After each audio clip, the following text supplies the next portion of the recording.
जय हिंद, वंदे मातरम। आप सभी का स्वागत है। तो फ्रेंड्स, आज के सेशन का पहला प्रश्न है, राष्ट्रीय ध्वज को कब अपनाया गया?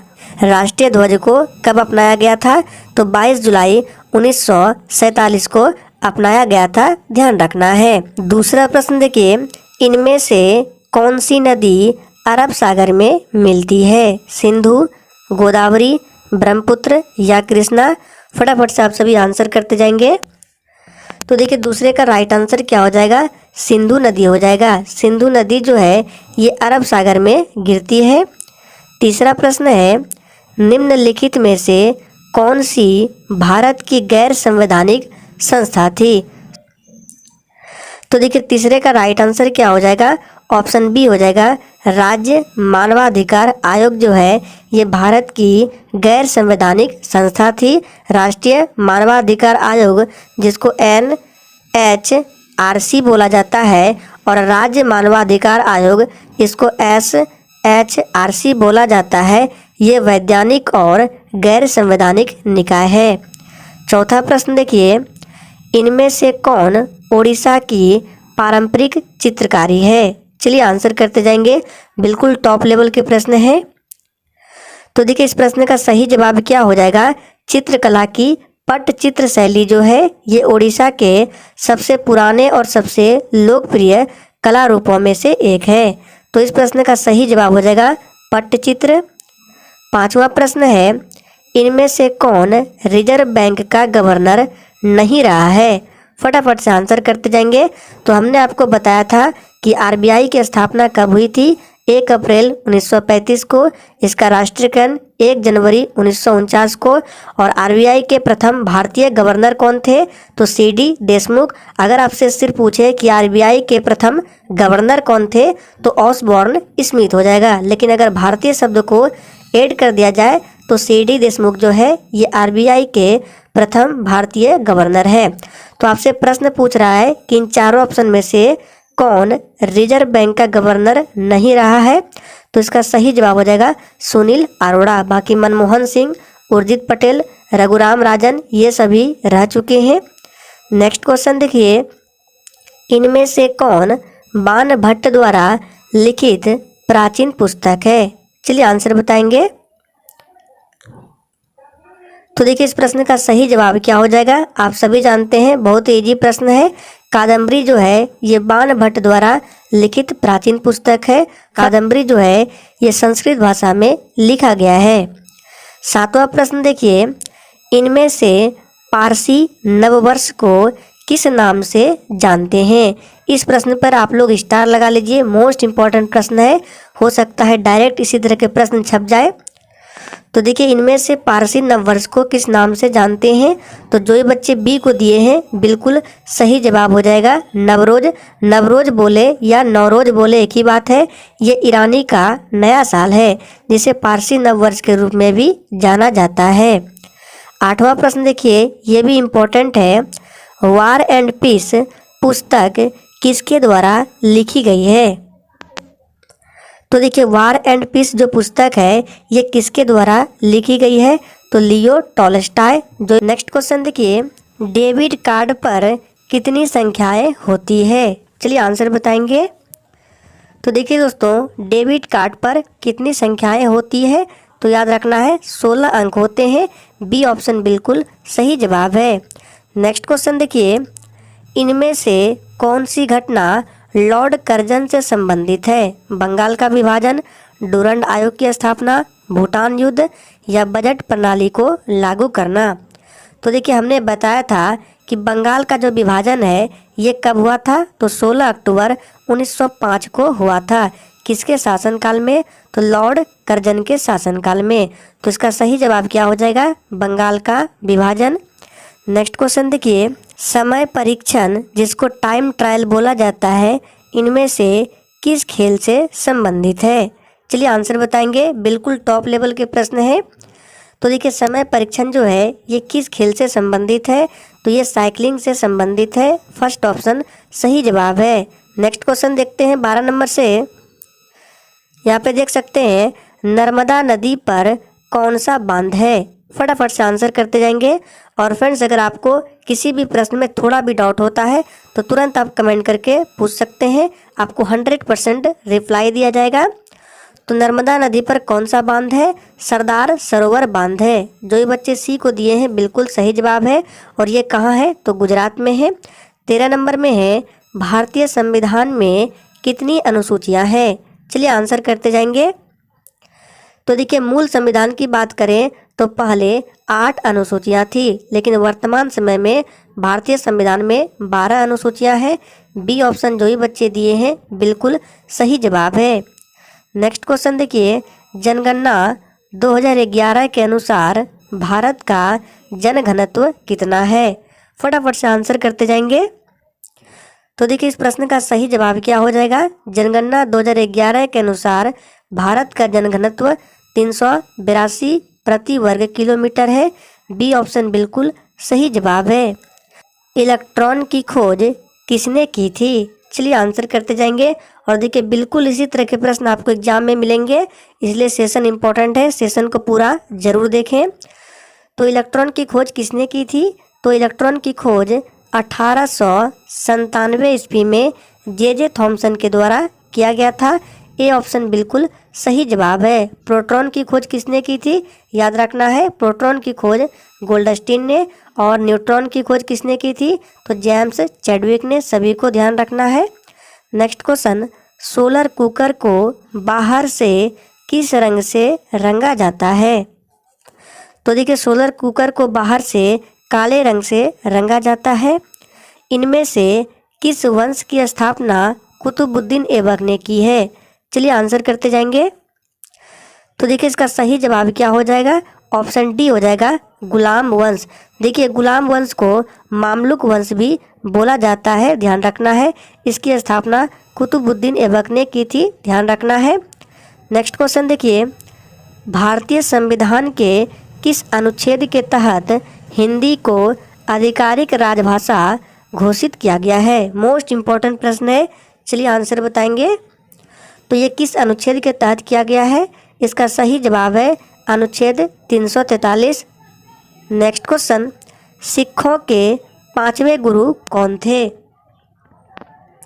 तो देखिए दोस्तों, सिखों के 5वें गुरु कौन थे?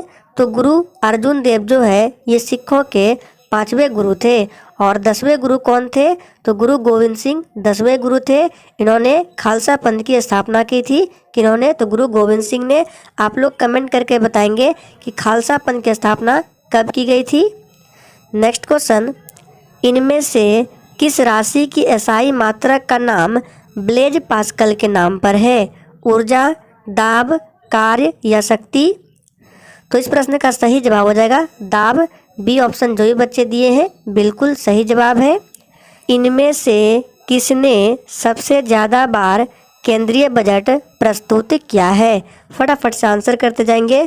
और चलिए, हम थोड़ा सा स्पीड बढ़ा रहे हैं क्योंकि आज के सेशन में हम लोगों को 100 प्रश्नों को करना है। तो सबसे ज़्यादा बार केंद्रीय बजट प्रस्तुत किसने किया? इसका सही जवाब है मोरारजी देसाई ने। नेक्स्ट क्वेश्चन, इनमें से किसकी कोशिका में नाभिक के अलावा डीएनए होता है? तो किसमें होता है? तो इसका सही जवाब हो जाएगा माइटोकॉन्ड्रिया, याद रखना है। सी ऑप्शन जो भी बच्चे दिए हैं बिल्कुल सही जवाब है। चलिए आगे देखते हैं 23 नंबर से। 23 नंबर में इनमें से किस राज्य में पीट यानी कि दलदली मृदा मुख्य रूप से नहीं पाई जाती है? तो इस प्रश्न का सही जवाब हो जाएगा उड़ीसा में। बी ऑप्शन जो भी बच्चे दिए हैं बिल्कुल सही जवाब है। जल में उपस्थित किस तत्व के कारण कैंसर हो सकता है? इसका सही जवाब क्या हो जाएगा? ऑप्शन ए हो जाएगा आर्सेनिक। जल में आर्सेनिक तत्व के कारण कैंसर हो सकता है। फर्स्ट ऑप्शन बिल्कुल सही जवाब है। नेक्स्ट क्वेश्चन, इनमें से प्रोटीन की कमी से कौन सा रोग होता है? देखिए, इस प्रश्न को हमने प्रैक्टिस सेट में बताया था कि प्रोटीन की कमी से कौन सा रोग होता है। तो ये होता है क्वासियोरकर। ए ऑप्शन बिल्कुल सही जवाब है। प्रोटीन की खोज किसने की थी? तो मूलर ने की थी। और सबसे ज़्यादा प्रोटीन किसमें पाया जाता है? तो सोयाबीन में, याद रखना है। सोयाबीन में सबसे अधिक प्रोटीन पाया जाता है। नेक्स्ट क्वेश्चन, जलवायु परिवर्तन और विश्वव्यापी तापक्रम वृद्धि पैदा करती है? ऑक्सीजन, नाइट्रोजन, हाइड्रोजन या कार्बन डाइऑक्साइड? इसका सही जवाब है डी ऑप्शन CO2 जो है ये विश्वव्यापी तापक्रम वृद्धि पैदा करता है। नेक्स्ट क्वेश्चन, कौन से जलवायु कटिबंध में वर्षा कम, अति अस्थिर और अविश्वसनीय होती है? देखिए ये भी प्रश्न आप लोगों के लिए इम्पोर्टेंट है। इस तरह के 1 से 2 प्रश्न आपके एग्जाम में ज़रूर पूछे जाते हैं। तो इसका सही जवाब क्या हो जाएगा? ऑप्शन चला जाएगा किसके साथ? फर्स्ट ऑप्शन हो जाएगा मध्य अक्षांश पश्चिमी महाद्वीप, इसको ध्यान रखें। नेक्स्ट क्वेश्चन, रासायनिक अपक्षय से सामान्यतः मृदा पैदा होती है? खुरदरी, बहुत खुरदरी, परिष्कृत या मध्यम बालू? तो देखिए रासायनिक अपक्षय से किस प्रकार की मृदा पैदा होती है? इसका सही जवाब है परिष्कृत। सी ऑप्शन बिल्कुल सही जवाब है। सबसे अधिक सदस्य राज्यसभा में, देखिए ये प्रश्न थोड़ा सा टाइपिंग एरर है, इसको छोड़ रहे हैं। 30 नंबर देखिए, राज्यसभा के सदस्य चुने जाते हैं, चलिए आंसर बताएंगे। तो देखिए इसका सही जवाब क्या हो जाएगा? राज्यसभा के सदस्य जो है ये एकल हस्तांतरणीय वोटों का प्रयोग कर राज्य और क्षेत्रीय विधायिका द्वारा अप्रत्यक्ष रूप से चयनित किए जाते हैं। और राज्यसभा के सदस्यों का कार्यकाल कितना होता है? 6 वर्षों का होता है। और राज्यसभा का सदस्य बनने के लिए उम्र सीमा क्या है? 30 वर्ष है। लोकसभा के सदस्यों का कार्यकाल 5 वर्ष का होता है और लोकसभा का सदस्य बनने के लिए उम्र जो है 25 वर्ष है, ध्यान रखना है। नेक्स्ट क्वेश्चन, संसद का उच्च सदन किसे कहा जाता है? चलिए आंसर बताएंगे। तो देखिए संसद का उच्च सदन राज्यसभा को बोला जाता है। बी ऑप्शन बिल्कुल सही जवाब हो जाएगा। राज्यसभा जो है ये अस्थाई सदन है, ध्यान रखना है। लोकसभा को निम्न सदन बोला जाता है। चलिए आगे देखते हैं 31 नंबर से 32 नंबर से, राज्यसभा के सदस्य का कार्यकाल कितना निर्धारित किया गया है? चलिए आंसर बताएंगे। तो देखिए अभी हमने बताया था कि लोकसभा के सदस्य का कार्यकाल 5 वर्ष है और राज्यसभा के सदस्य का कार्यकाल जो है ये 6 वर्ष निर्धारित किया गया है। नेक्स्ट क्वेश्चन, संसद के संयुक्त सत्र की अध्यक्षता कौन करता है? मोस्ट इम्पोर्टेंट प्रश्न है, चलिए आंसर बताएंगे। तो इस प्रश्न का सही जवाब हो जाएगा फर्स्ट ऑप्शन, लोकसभा का अध्यक्ष करता है। जो ये बच्चे ए को दिए हैं बिल्कुल सही जवाब है। नेक्स्ट क्वेश्चन, सरकार के संसदीय प्रारूप का प्रथम बार प्रारंभ हुआ कहाँ हुआ था? तो इसका सही जवाब हो जाएगा ब्रिटेन में हुआ था। डी ऑप्शन करेक्ट आंसर है। लोकसभा के स्पीकर के चुनाव की तिथि खाली स्थान द्वारा निर्धारित की जाती है। फटाफट से आंसर करते जाएंगे। और देखिए जितने भी लोग सेशन को वॉच कर रहे हैं प्लीज़ सभी लोग सेशन को लाइक करें। तो देखिए लोकसभा के स्पीकर के चुनाव की तिथि जो है प्रोटेम स्पीकर, राज्यसभा अध्यक्ष, संसदीय मामलों के मंत्री, ये किसी के द्वारा निर्धारित नहीं की जाती है। इसका राइट आंसर हो जाएगा उपयुक्त में से कोई नहीं, क्योंकि लोकसभा में प्रक्रिया और संचालन के नियमों के अनुसार अध्यक्ष का जो चुनाव है ये राष्ट्रपति द्वारा निर्धारित तिथि को होता है। नेक्स्ट क्वेश्चन, युआन किस देश की मुद्रा है? तो देखिए युआन जो है ये चीन देश की मुद्रा है। Next question, champion of the earth पुरस्कार द्वारा प्रस्तुत किए जाते हैं। तो देखिए इसका सही जवाब क्या हो जाएगा? ऑप्शन सी हो जाएगा UNEP। Champion of the earth पुरस्कार जो है ये UNEP द्वारा प्रदान यानी कि प्रस्तुत किए जाते हैं। नेक्स्ट क्वेश्चन देखिए, किस वर्ष में संयुक्त राष्ट्र संघ यानी कि UNO अस्तित्व में आया था? तो देखिए बात करते हैं संयुक्त राष्ट्र संघ, तो इसकी स्थापना 24 अक्टूबर 1945 को की गई थी। तो इसका सही जवाब हो जाएगा 1945। और इसका मुख्यालय कहाँ है? तो न्यूयॉर्क में है। और इसमें सदस्य देशों की कुल संख्या जो है 193 है। रेड क्रॉस का गठन किसने किया था? तो देखिए इस प्रश्न का सही जवाब क्या हो जाएगा? रेड क्रॉस का जो गठन है ये हेनरी ड्यूनांट ने किया था। भारत में जो इसकी स्थापना है 1920 में की गई थी। तो इसका सही जवाब हो जाएगा हेनरी ड्यूनांट ने। बांग्लादेश किस वर्ष में स्वतंत्र हुआ? मोस्ट इम्पॉर्टेंट प्रश्न है। तो देखिए बांग्लादेश किस वर्ष स्वतंत्र हुआ था? इसका सही जवाब है वर्ष 1971 में बांग्लादेश स्वतंत्र हुआ। निम्न में से कौन सा भारत का राष्ट्रीय वृक्ष है? तो देखिए बहुत ही सिंपल प्रश्न है। भारत का राष्ट्रीय वृक्ष है वट वृक्ष। फर्स्ट ऑप्शन बिल्कुल सही जवाब है। वट वृक्ष का मतलब होता है बरगद का वृक्ष, जो कि भारत का राष्ट्रीय वृक्ष है। नेक्स्ट क्वेश्चन देखिए, साइना नेहवाल का संबंध किस खेल से है? तो देखिए साइना नेहवाल का जो संबंध है ये किस खेल से है? तो बैडमिंटन से है। सी ऑप्शन बिल्कुल सही जवाब है। Next question, doctor Salim Ali एक जाने माने क्या है? तो देखिए डॉक्टर सलीम अली जो है ये एक जाने माने पक्षी विज्ञानी है। फर्स्ट ऑप्शन बिल्कुल सही जवाब है। निम्नलिखित में से किस संस्थान को प्रथम आईआईटी यानी कि भारतीय प्रौद्योगिकी संस्थान के रूप में स्थापित किया गया था? तो देखिए इस प्रश्न को भी हमने कराया था। इसका सही जवाब हो जाएगा सी ऑप्शन आईआईटी खड़गपुर। इस प्रश्न को हमने बिहार पुलिस के प्रैक्टिस सेट में कराया था, ध्यान रखें। चलिए आगे देखते हैं 45 नंबर से, श्रमिक दिवस मनाया जाता है। चलिए आंसर बताएंगे, श्रमिक दिवस कब मनाया जाता है? तो बहुत ही सिंपल प्रश्न है। ये प्रत्येक वर्ष 1 मई को मनाया जाता है और सर्वप्रथम श्रमिक दिवस जो है ये 1886 में शिकागो में मनाया गया था। नेक्स्ट क्वेश्चन, वर्ष का सबसे लंबा दिन है? तो देखिए इसका सही जवाब हो जाएगा ऑप्शन सी, वर्ष का सबसे लंबा दिन जो है ये 21 जून को होता है, ध्यान रखें। निम्न में से कौन सा राष्ट्रगीत है?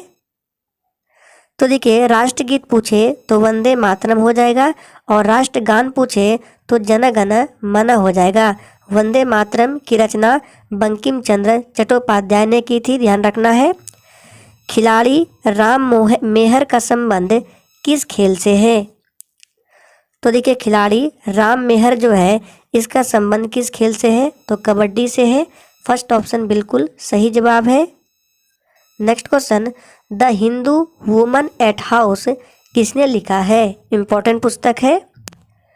तो देखिए the Hindu woman at house जो है ये मदन ने लिखा है। सी ऑप्शन सही जवाब है।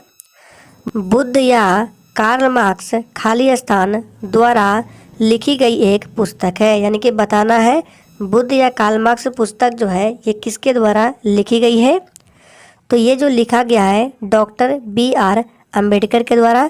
बी ऑप्शन बिल्कुल सही जवाब है। नेक्स्ट क्वेश्चन देखिए, निम्नलिखित में से कौन भारत की प्रथम महिला सुल्तान थी? तो देखिए बहुत ही सिंपल प्रश्न है। आप सभी जानते हैं रजिया सुल्तान जो है ये भारत की प्रथम महिला सुल्तान थी। नेक्स्ट क्वेश्चन, किस मुगल बादशाह ने हिंदुओं पर जजिया कर लगाया और हिंदुओं को मुसलमान बनने के लिए प्रोत्साहित किया था?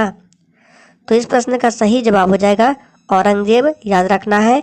औरंगजेब ने हिंदुओं पर जजिया कर लगाकर उन्हें इस्लाम अपनाने के लिए प्रोत्साहित किया था। नेक्स्ट क्वेश्चन देखिए, पृथ्वी सूर्य के सबसे नज़दीक कब आती है? जुलाई में, सितंबर में, दिसंबर में या फिर फरवरी में? तो 53 नंबर प्रश्न का राइट आंसर ऑप्शन सी हो जाएगा, दिसंबर में, ध्यान रखना है। नेक्स्ट क्वेश्चन, नेपाल की सीमा को स्पर्श करने वाले बिहार के जिलों का सही समूह क्या है? चलिए आंसर करते जाएंगे। तो देखिए यह जो क्रम दिया गया है पश्चिम से पूरब भाग की ओर आपको बताना है। तो पश्चिम से पूरब में ऑप्शन के हिसाब से क्या हो जाएगा? तो सबसे पहले आपका पश्चिमी चंपारण आएगा, उसके बाद पूर्वी चंपारण, फिर सीतामढ़ी, मधुबनी, सुपौल, अररिया, किशनगंज, याद रखना है। टोटल जिलों की संख्या 7 है। तो फर्स्ट ऑप्शन बिल्कुल सही जवाब है। नेक्स्ट क्वेश्चन देखिए, UNO का मुख्यालय कहाँ स्थित है? चलिए आंसर बताएंगे। तो देखिए UNO यानी कि संयुक्त राष्ट्र संघ का मुख्यालय जो है ये संयुक्त राज्य अमेरिका में, अमेरिका के न्यूयॉर्क शहर में स्थित है। तो इसका सही जवाब हो जाएगा फर्स्ट ऑप्शन न्यूयॉर्क, USA, ध्यान रखना है। चलिए आगे देखते हैं 56 नंबर से, कथक, नौटंकी और कजरी निम्न के कला के रूप है, यानी किस राज्य के ये कला है? तो देखिए कथक, नौटंकी और कजरी जो है ये उत्तर प्रदेश के कला रूप है। बी ऑप्शन बिल्कुल सही जवाब है।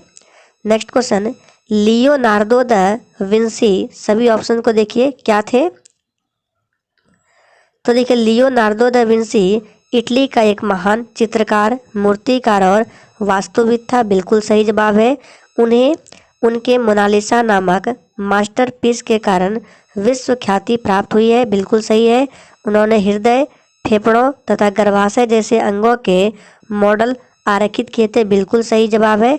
इसका डी ऑप्शन हो जाएगा उपर्युक्त सभी। नेक्स्ट क्वेश्चन, राष्ट्रीय गान पहली बार निम्न तारीख को गाया गया था? तो देखिए आप सभी जानते हैं राष्ट्रीय गान को सर्वप्रथम 27 दिसंबर 1911 को कांग्रेस के कलकत्ता अधिवेशन में गाया गया था। तो इसका सही जवाब हो जाएगा ऑप्शन ए, कलकत्ता में भारतीय राष्ट्रीय कांग्रेस के अधिवेशन के दौरान 27 दिसंबर 1911 को। नेक्स्ट क्वेश्चन, रथ यात्रा यह प्रसिद्ध त्यौहार मनाया जाता है, तो ये कहाँ मनाया जाता है? तो उड़ीसा के पुरी में, सी ऑप्शन बिल्कुल सही जवाब है। 92 संविधान संशोधन के समय कितनी नई भाषाएं संविधान की 8वीं अनुसूची में जोड़ी गई थी? तो देखिए 92वां संविधान संशोधन कब हुआ था? तो 2003 में हुआ था और इस संविधान संशोधन में 4 नई भाषाओं को ऐड किया था, ध्यान रखना है। कौन कौन सी? बोडो है, डोगरी है, मैथिली और संथाली, ध्यान रखना है। नेक्स्ट क्वेश्चन, प्रसिद्ध बौद्ध सारिपुत्र का जन्म हुआ था, कहाँ हुआ था? तो देखिए प्रसिद्ध बौद्ध सारिपुत्र का जन्म जो है ये हुआ था नालंदा में, याद रखना है। फर्स्ट ऑप्शन बिल्कुल सही जवाब हो जाएगा। चिपको आंदोलन निम्न के साथ जुड़ा है, तो देखिए चिपको आंदोलन कब हुआ था? 1973 में हुआ था और ये किसके साथ जुड़ा है? तो ये वृक्ष से संबंधित आंदोलन था। रोंगली बिहू कब आयोजित किया जाता है? चलिए आंसर बताएंगे। तो देखिए रोंगली बिहू जो है ये आयोजित किया जाता है अप्रैल के महीने में, फर्स्ट ऑप्शन बिल्कुल सही जवाब हो जाएगा। और ये जो है असम का सबसे महत्वपूर्ण और लोकप्रिय त्यौहार है। अंतर्राष्ट्रीय पतंग महोत्सव भारत के कौन से राज्य का सर्वाधिक रंगारंग कार्यक्रम है? और देखिए जिसने अभी तक लाइक नहीं किया है प्लीज़ सभी लोग सेशन को लाइक करें। तो देखिए इस प्रश्न का सही जवाब हो जाएगा ये गुजरात का है। बासेल 3 मानदंड क्या है? तो देखिए बासेल 3 का संबंध जो है ये बैंकों के सुदृढ़ीकरण तथा बैंकिंग प्रणालियों के लिए वैश्विक विनियामक ढांचे से संबंधित है। इसका सही जवाब हो जाएगा फर्स्ट ऑप्शन, बैंकों हेतु वैश्विक पूंजी मानदंड। चलिए आगे बढ़ते हैं। 66 नंबर में है, उदय एक गहन पंचवर्षीय कार्यक्रम public health foundation of India द्वारा आरंभ किया गया है। यह प्रारंभिक रूप से लोगों पर खाली स्थान के परिणामों को सुधारने पर ध्यान देगा। चलिए आंसर बताएंगे। तो ये किस पर ध्यान देगा? इसका सही जवाब है ऑप्शन सी, मधुमेह एवं उच्च रक्तदाब, सी ऑप्शन बिल्कुल सही जवाब है। नेक्स्ट क्वेश्चन, संथाली भाषा भारत में 6 मिलियन लोगों द्वारा मुख्यतः बोली जाती है। बिहार एवं झारखंड के अलावा यह निम्न राज्यों में बोली जाती है। तो देखिए ये झारखंड और बिहार के अलावा किन किन राज्यों में बोली जाती है? तो असम, उड़ीसा, पश्चिम बंगाल एवं त्रिपुरा में, फर्स्ट ऑप्शन बिल्कुल सही जवाब हो जाएगा। नेक्स्ट क्वेश्चन, निम्नलिखित में से कौन से देश ने सर्वप्रथम मौसम अधिनियम पारित किया? तो ये किया सर्वप्रथम कनाडा ने। भारत के संविधान में पहला संशोधन किस राज्य के कारण हुआ? तो देखिए भारत के संविधान में पहला संशोधन जो है ये हुआ था बिहार राज्य के कारण, डी ऑप्शन बिल्कुल सही जवाब है, ध्यान रखना है। और संविधान में पहला संशोधन कब हुआ था? तो 1951 में हुआ था, ध्यान रखना है। ये बिहार से संबंधित है इसलिए इम्पोर्टेंट है। निम्नलिखित में से कौन सा पुरस्कार कृषि से जुड़ा हुआ है? तो देखिए ये जुड़ा हुआ है, बोरलॉग पुरस्कार जो है ये कृषि क्षेत्र से संबंधित है, ध्यान रखना है। 14 फरवरी को किस रूप में मनाया जाता है? तो देखिए दोस्तों 14 फरवरी को मनाया जाता है वैलेंटाइन डे। सी ऑप्शन जो भी बच्चे दिए हैं बिल्कुल सही जवाब है। प्रस्तुत चिन्ह क्या प्रदर्शित करता है? आपको यहाँ पे चिन्ह दिख रहा होगा, आपको बताना है ये क्या प्रदर्शित करता है। बाएं रखें, बाएं तरफ कोई सड़क नहीं है, बाएं मुड़ना जरूरी है या दाएं मुड़ना है। तो 72 का जो राइट आंसर होगा, इस चिन्ह का मतलब होता है बाएं मुड़ना जरूरी है। सी ऑप्शन सही जवाब है। नेक्स्ट क्वेश्चन देखते हैं। क्रॉसिंग के पास जाते समय जहां आपको सीधे जाना है ऑप्शन देखिए, दाई लेन की ओर लेन बदले। चलिए और ऑप्शन दिखाते हैं। ऑप्शन बी देख सकते हैं यहाँ पे है, कम से कम 50 मीटर पहले मध्य लेन की ओर लेन बदले, क्रॉसिंग पर मध्य लेन की ओर लेन बदले या उपर्युक्त सभी। तो इसका अर्थ जो है ऑप्शन डी हो जाएगा, उपर्युक्त सभी। ध्यान रखें। वह नदी जो अपना मार्ग बदलने के लिए जानी जाती है वह कौन सी नदी है? देखिए ये प्रश्न आप लोगों के लिए इम्पोर्टेंट है, इसको ध्यान रखें। तो इसको हमने कराया था, वो कौन सी नदी है? कोसी नदी है, जिसको इस कारण से बिहार का शोक भी बोला जाता है। आप लोग कमेंट करके बताएंगे बंगाल का शोक किस नदी को बोला जाता है। बिहार में जूट का सर्वाधिक उत्पादन कहाँ होता है? तो देखिए बिहार में जूट का सर्वाधिक उत्पादन जो ये कहाँ होता है? तो ये पूर्णिया और कटिहार में। सी ऑप्शन जो ही बच्चे दिए हैं बिल्कुल सही जवाब है, पूर्णिया और कटिहार में जूट का सर्वाधिक उत्पादन होता है। वर्ष 1946 के चुनाव में बिहार विधानसभा के 152 स्थानों पर कांग्रेस को कितनी सीटें प्राप्त हुई थी? तो प्राप्त हुई थी, इसमें याद रखना है 98 सीट। सी ऑप्शन जो ही बच्चे दिए हैं बिल्कुल सही जवाब है। बिहार में 1857 ईस्वी के विद्रोह के प्रारंभ होने के समय पटना का आयुक्त यानी कि कमिश्नर कौन था? तो देखिए इस प्रश्न को भी हमने कराया था एडिटोरिया बुक में। इसका सही जवाब हो जाएगा विलियम टेलर था, याद रखना है। और 1857 की क्रांति की शुरुआत कहाँ से हुई थी? तो यूपी के मेरठ से। किस तारीख को? तो 10 मई से। नेक्स्ट क्वेश्चन, बिहार के किस जिले में कुशेश्वर पक्षी विहार स्थित है? तो ये कहाँ स्थित है? तो ये बिहार के दरभंगा में है। बी ऑप्शन सही जवाब है। श्वसन जड़ें किस पौधे में पाई जाती है? तो देखिए श्वसन जड़ें जो है ये राइजोफोरा में पाई जाती है। राष्ट्रीय धातु कर्म प्रयोगशाला कहाँ स्थित है? तो देखिए राष्ट्रीय धातु कर्म प्रयोगशाला जो है ये जमशेदपुर में है। मूलभूत कण कौन से हैं? तो देखिए मूलभूत कण कौन कौन से होते हैं? न्यूट्रॉन, प्रोटॉन तथा इलेक्ट्रॉन होते हैं, याद रखना है। ये परमाणु के मूलभूत कण कहलाते हैं। तो यहाँ पे पूछ रहा है कि मूलभूत कण है, यानी कि इसका सही जवाब हो जाएगा अपरमाणुवीय कण, जिसको न्यूट्रॉन, प्रोटॉन तथा इलेक्ट्रॉन बोला जाता है। इसी को अपरमाणुवीय कण भी बोला जाता है। समान अणुओं के बीच परस्पर आकर्षण क्या कहलाता है? तो देखिए बहुत ही सिंपल प्रश्न है, समान अणुओं के बीच पूछा जा रहा है। परस्पर आकर्षण को क्या बोलते हैं? तो संसंजन बोलते हैं। बी ऑप्शन बिल्कुल सही जवाब है। नेक्स्ट क्वेश्चन, कौन कौन से विद्वान राजनीति को विज्ञान की श्रेणी में रखते हैं? तो ये रखते हैं बर्नार्ड शॉ, हॉब्स, मॉन्टेस्क्यू, ये सभी रखते हैं। इसका सही जवाब हो जाएगा option D, all of these. Next question, निम्नलिखित में से कौन सा युग्म गुणित अनुपात के नियम को दर्शाता है? ऑप्शन में देख सकते हैं यहाँ पे CaO तथा CaOH होल 2 बी में है, SO2 तथा SO3। तो इसका जो सही जवाब हो जाएगा SO2 तथा SO3 जो है ये गुणित अनुपात के नियम को प्रदर्शित करता है। चलिए नेक्स्ट क्वेश्चन देखते हैं 85 नंबर से। गौतम बुद्ध का जन्म हुआ था, चलिए आंसर बताएंगे। तो देखिए गौतम बुद्ध का जन्म लुम्बिनी में 563 ईसा पूर्व में हुआ था। किस वंश में हुआ था? तो इक्ष्वाकु वंश से क्षत्रिय शाक्य कुल में हुआ था। किसके घर में? तो राजा सुद्धोधन के घर में। और इनकी माँ का नाम क्या था? तो महामाया देवी। किसी अणु की अनुनादी संरचनाओं में नहीं होनी चाहिए। इसका सही जवाब हो जाएगा अयुग्मित इलेक्ट्रॉनों की भिन्न संख्या नहीं होनी चाहिए। द्विनामकरण पद्धति को किसने प्रतिपादित किया था? तो देखिए द्विनामकरण पद्धति को प्रतिपादित किसने किया था? तो कैरोलस लिनियस ने किया था। बी ऑप्शन सही जवाब है।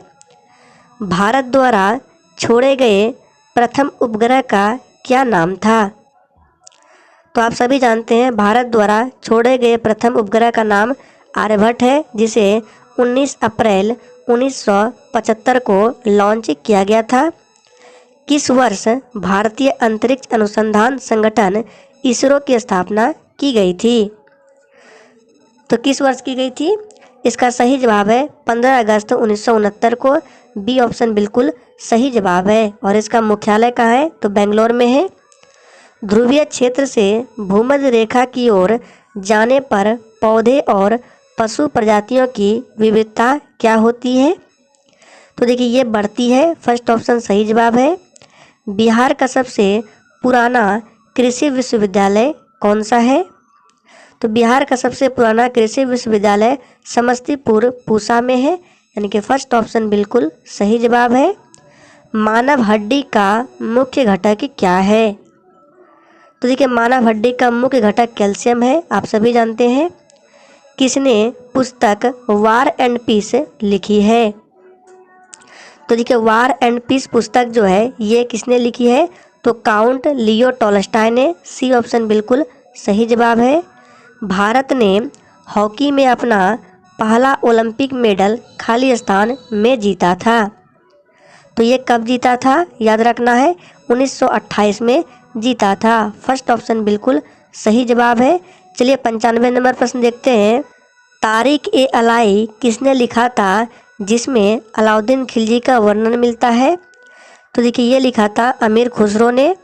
नेक्स्ट क्वेश्चन, भारत में इनमें से किस राज्य में सबसे अधिक वन क्षेत्र है?